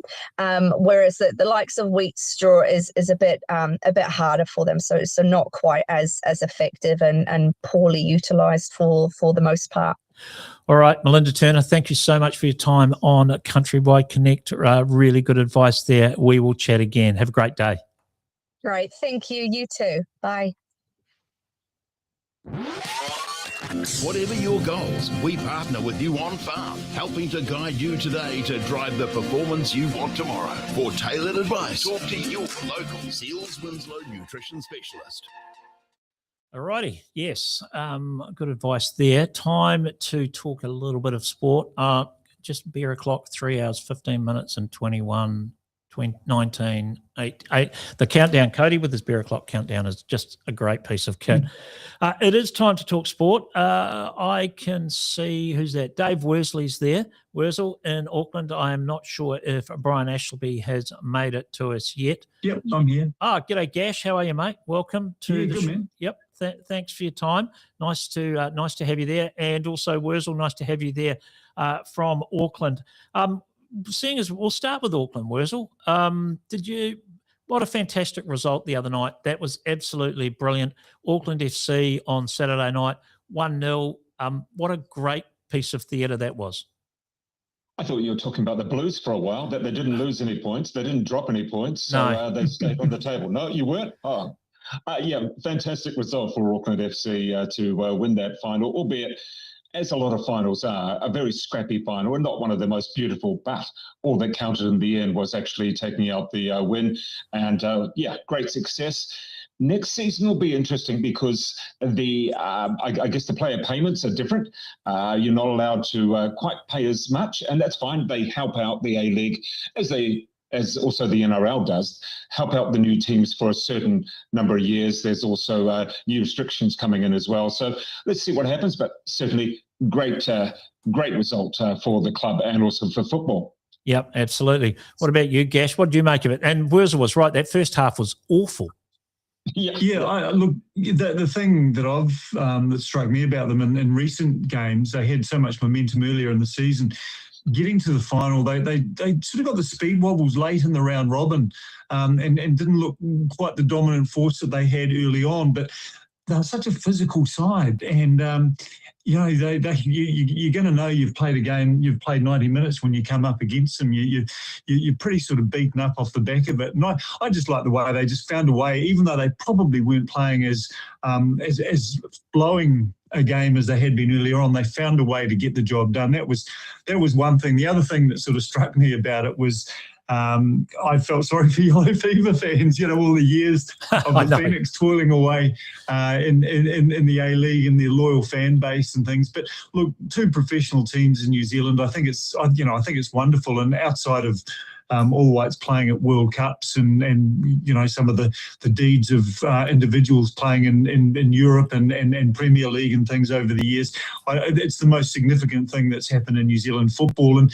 we've got a big fan base in this country, but you don't necessarily get to see it because our own national league, it's got a tight and loyal following, but it doesn't get the exposure to the wider audience in the same way that other sports in New Zealand do. So I thought it was a real milestone moment, very, very special, and massive congrats and to those cool fans up there in Auckland that like Warriors fans in Auckland really add something to the sporting culture of New Zealand. Yeah, Wurzel, it was nice to see Auckland finally win something. Finally. What do you reckon about that, Gash? I seem to remember a few successes here and there. I think the other thing is, though, that in all truthfulness, when it comes to overall Auckland supporters, and that includes North Harbour and counties, regions as well, is that there's such a diverse range of people, and that's over a third or more now of the population were born outside of Auckland. It is a very cosmopolitan city, and that there are so many sports that are popular. However, that's the thing. There are so many that are popular. If there was a rugby test on in the city or anywhere else, you might not even know it in some suburbs. Yeah, exactly. Yeah, the Breakers enjoy a great support base up there as well too, don't they? Of course, the atmosphere at their games is tremendous. So they've come. If you go to the early days of the A-League, when we had the Knights and the Kings and things up there, and the support was really disappointing. So they've got something right with their marketing. Maybe they've sort of been looking at the Phoenix over the years, and they've had something to model on. I don't know. You're probably a better judge of it, Dave, living there, but certainly things have moved on from the early days of New Zealand involvement in that Transcast. I think it was jealousy that finally the Phoenix did get it going, albeit with a couple of false starts. And Auckland would say, hang on, we should be doing that. Well, you did. And I was one of the people who actually kind of assisted with the downfall of one of those teams by when the player payments when the players weren't getting paid, I had to actually ask the question, and that became a big story about it. But that's the thing. There became a bit of jealousy. Hey, Wellington's got one. Why don't we? And then obviously it's now developed. Absolutely, and the fan base is so passionate. It is very good to see. Speaking of a passionate fan base, I just want to quickly touch on the State of Origin, and like it sneaked up on me this year. I kind of didn't. I must have missed all the pre-stuff, but then when it hit, it just reminded me that this evening, this competition is one of the best sporting theatres, I think, that is in Australasia. Gash, do you agree with me on this? Yeah, I think it snuck up on New South Wales a bit too, going by that first half. That first 20. Yeah, 20-0 down, and they sort of found their way into the game late in that first half, and obviously with the sending off, it was amazing. But yeah, I look at it. I mean, it's unless you've been to it from this side of the Tasman and gone over there, we don't quite understand the culture of Australian sport, and you throw AFL into that mix as well. That the passion and behind State of Origin is just enormous. And look, it's set up beautifully, isn't it? We've got 2 games left, and I can't begin to pick it. I don't know which way it's going to go. It did sneak up on me, but it's here now, and probably a good weekend for the Warriors to be striking the Panthers. Well, I would imagine in the middle of the State of Origin series. That was that we're going to talk about that. Wurzel, the head high, the send off, warranted? Do you think? Oh, gee, I mean, it seems that, and it always has seemed that the State of Origin has slightly different rules when it comes to head highs and everything really. You can do certain things in NRL and get away or not get away with them. But when it comes to State of Origin, it seems you can basically dismantle someone's body and get away with it if you're a star. Yeah. Gash, what did you what was the name of did you see the commentator at the end of the game? What was his, I'm just trying to rack my brains. Phil Gould. Phil Gould. What did you make of his behaviour?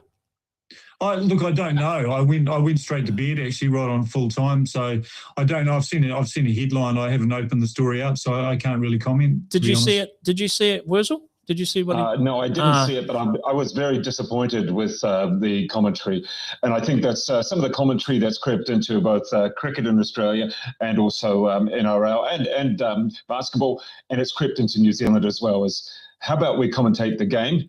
Not on what I ate for breakfast and how in the past we had a good fun in the locker room together. Wasn't it nice? Commentate on the game a little bit. Give us educate the viewers. Yeah, Phil Gould was asked to comment. He was part of the team or the commentary team discussing the game, and he looked straight at the interviewer and he said, "You're asking the wrong person. You better not. I'm not going to comment, otherwise you'll get in trouble." And it was one of those drop dead mic moments where everyone goes, "What is going on?" Anyway, rightio. Let's talk. Well, let's just talk about the Warriors then. Top two against playing Penrith on Sunday at 8:15. Gash, you said potentially a good weekend to get them. Probably right. Yeah, well, I think Nathan Cleary's listed. I note in the 23. I think that they've named on the interchange, but will he appear? He's such an influential player. Warrior. How many Panthers players are in that New South Wales team? Probably some in Queensland as well. I'm not sure, but the Warriors not the same level of impact I would have thought as the Panthers. So if you're going to strike them at any time, I think a few days after the opening round of State of Origin's probably not the worst time. But I think it is. Look, it's stacked against the Warriors. I see the TAB sort of gone heavily in favour of of the Panthers, and of course they've got home advantage as well. So it's hard to imagine the Warriors getting the job done. But like you say, it's best time to be striking them. Wurzel, what do you make of it? Yeah, as Gaz said, it is arguably the best time to actually play against Penrith. Remember, they're first and the Warriors are second. It's not a massive change between each two. It's just that the Panthers have been so consistent over the last few years, whereas the Warriors are being consistent this year. And it's remarkable to see. There's only a couple of Warriors players out, and I think that they could really push them and challenge them. It's just that we've got this reserved judgment over the Warriors because they haven't had this consistency, well, basically before, or certainly for such a long time. So we're all a bit worried about maybe they are, but maybe they won't. I love it when even the commentators are saying in other years the Warriors would have lost this game. And that's so true, isn't it, Gash? Well, yeah, and this is what I like about this team under Webster is that they actually have a bit of character. When things would go wrong, they would somehow find a way to lose games that they should have been winning. They'd drop their heads, and frankly, a lot of those teams of past years were just plain unprofessional when you compared them to other sports teams in New Zealand. They were hugely disappointing and lacked character. Now that sounds really brutal, but and it is, but that was the cold, harsh reality, and how they had a loyal fan base that has stuck with them, a more loyal fan base than they've probably deserved. But we fast forward, we bring it to the right here, the right now, the present under Webster, and this is just a whole different kettle of fish. You got to give the players some credit.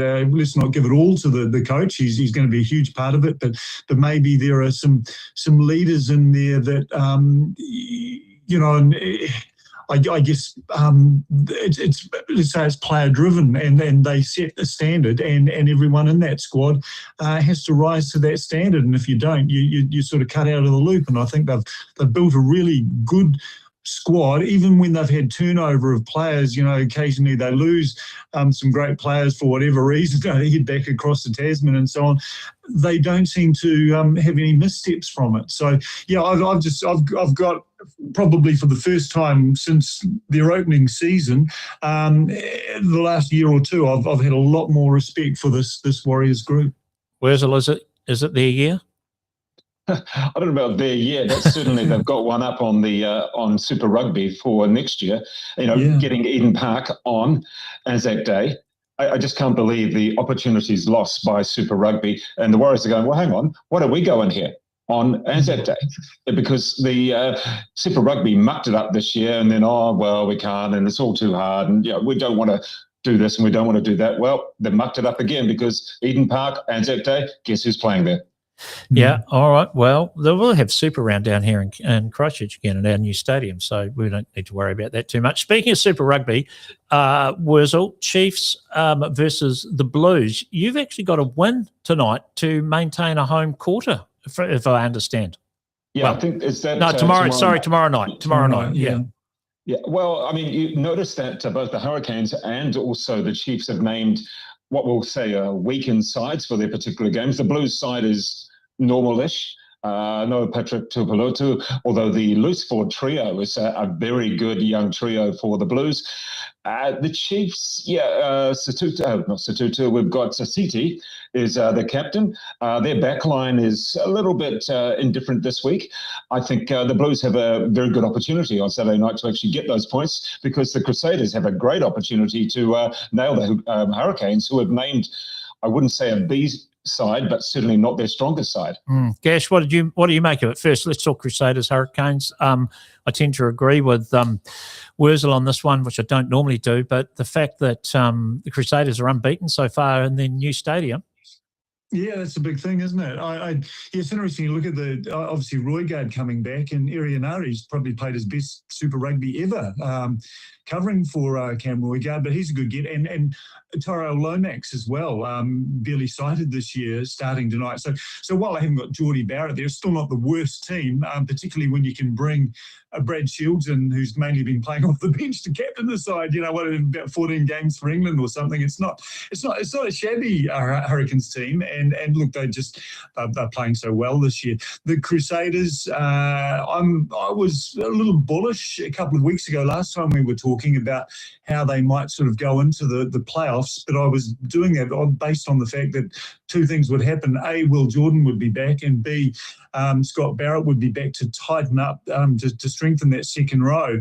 Well, we now know that neither of them will be, and I guess the Canes and other teams tonight and looking into the playoffs will say, well, look, what a great game that was. The Crusaders played against the Chiefs last week, but the cold, harsh reality was their set piece